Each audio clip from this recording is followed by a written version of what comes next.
ദൈവനാമത്തിന് മഹത്വം ഉണ്ടാകട്ടെ. ഉൽപ്പത്തി 3-ാം അധ്യായം.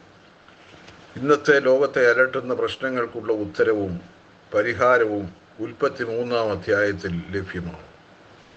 ദുഃഖത്തിൻ്റെയും വേദനയുടെയും മധ്യത്തിൽ നമുക്ക് ഹൃദയത്തിൽ പൊന്തി വരുന്ന എന്തുകൊണ്ട് എന്ന ചോദ്യത്തിനുള്ള മറുപടിയും ഇവിടെ തന്നെ ഉണ്ട്.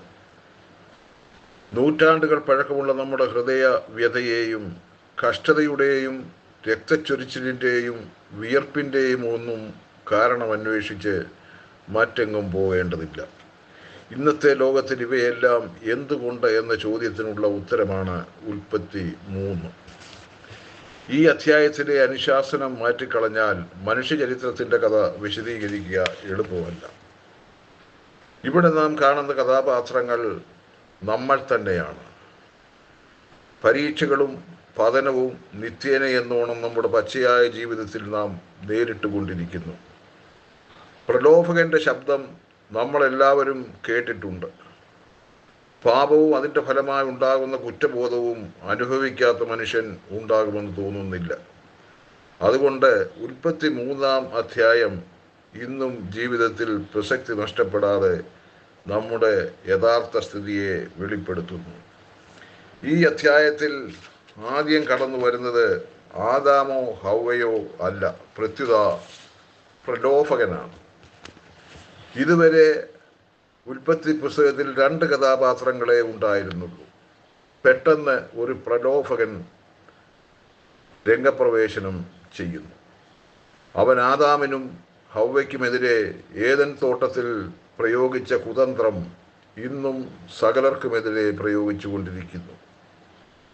ഒരിക്കൽ സ്വർഗീയ തേജസ്സിൽ വിരചിച്ചിരുന്ന സാത്താൻ സൃഷ്ടിക്കപ്പെട്ട ജീവിയായതിനാൽ പരിമിതികൾക്ക് വിധേയമാണ്. അവരെല്ലാവരെയും ദൈവത്തിൽ നിന്ന് അകറ്റാൻ ശ്രമിക്കുന്നുണ്ടെങ്കിലും ഒരിക്കലും അന്തിമ വിജയം നേടുകയില്ല.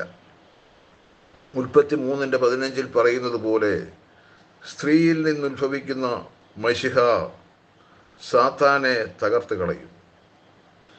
ദൈവീകമായ ജീവിതപാത ഉപേക്ഷിച്ച് പൈശാചിക വഴികളിലേക്ക് തിരിയുവാനാണ് പിശാച് നമ്മെ ക്ഷണിക്കുന്നത്. എല്ലാവരെയും പരീക്ഷിക്കുന്നത് പോലെ യേശുവിനെയും അവൻ പരീക്ഷിക്കാൻ ശ്രമിച്ചു. എങ്കിലും യേശു പാപം ചെയ്തില്ല.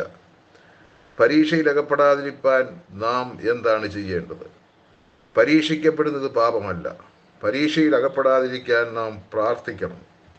ചിലപ്പോൾ പരീക്ഷകനിൽ നിന്ന് ഓടി രക്ഷപ്പെടണം. നോ എന്ന് പറയേണ്ടിയിടത്ത് അത് പറയണം. അങ്ങനെ പരീക്ഷയെ ജയിക്കുന്നവന് ലഭ്യമാകുന്ന അനുഗ്രഹം യാക്കോബിൻ്റെ ലേഖനം 1-ാം അധ്യായം 12-ാം വാക്യത്തിൽ രേഖപ്പെടുത്തിയിരിക്കുന്നു.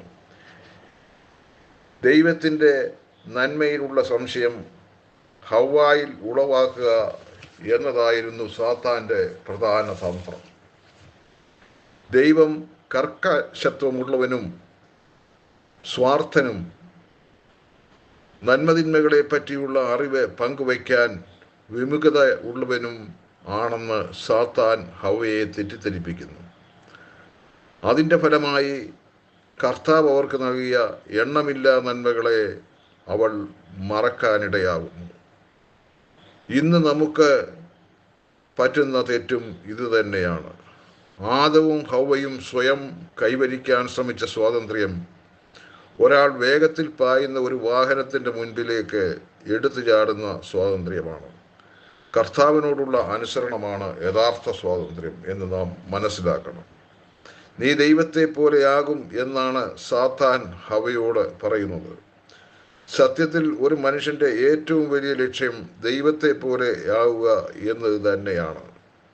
എന്നാൽ സാത്താൻ്റെ ഉപദേശപ്രകാരം ഹവ്വ അതിനായി സ്വീകരിച്ച മാർഗം ദൈവീക പദ്ധതിക്ക് വിരുദ്ധമായി പോയി.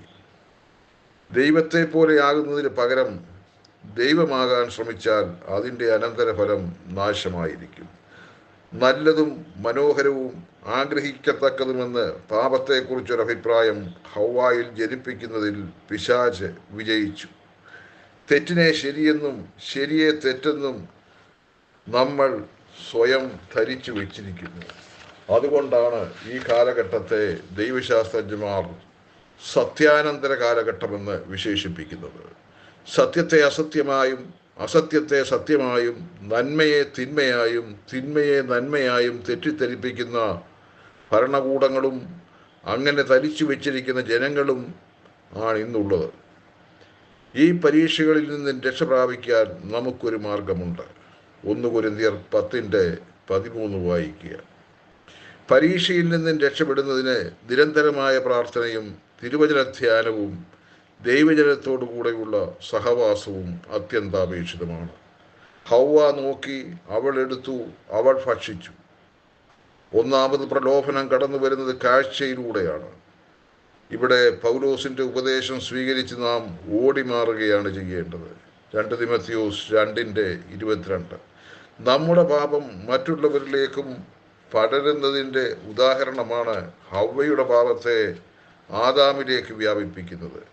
പാപം ചെയ്തു കഴിഞ്ഞപ്പോൾ ആദാമിനും ഹൗവയ്ക്കും അപരാധബോധം തോന്നുകയും നഗ്നരായതിൻ്റെ നാണക്കേട് അനുഭവിക്കുകയും ചെയ്യുന്നതായി നാം കാണുന്നു. അപരാധബോധം നല്ലതാണ്. അത് ഒരു വാണിംഗ് സിഗ്നൽ പോലെയാണ്. എന്നാൽ അനുതാപ ഹൃദയത്തോടെ ദൈവസന്നിധിയിൽ ചെന്ന് പാപം ഏറ്റുപറഞ്ഞാൽ മാത്രമേ അതുകൊണ്ട് പ്രയോജനമുള്ളൂ. ആദാമിനെയും ഹൗവായെയും പോലെ അത്തിയില കൊണ്ട് നാണം മറച്ച് വൃക്ഷങ്ങൾക്കിടയിൽ ഒളിക്കാൻ ശ്രമിക്കുന്നത് എത്ര വിഡ്ഢിത്തമാണ്. ദൈവത്തിൻ്റെ കണ്ണുകളിൽ നിന്ന് ഓടി ഒളിക്കാൻ ആർക്കെങ്കിലും സാധിക്കുമോ?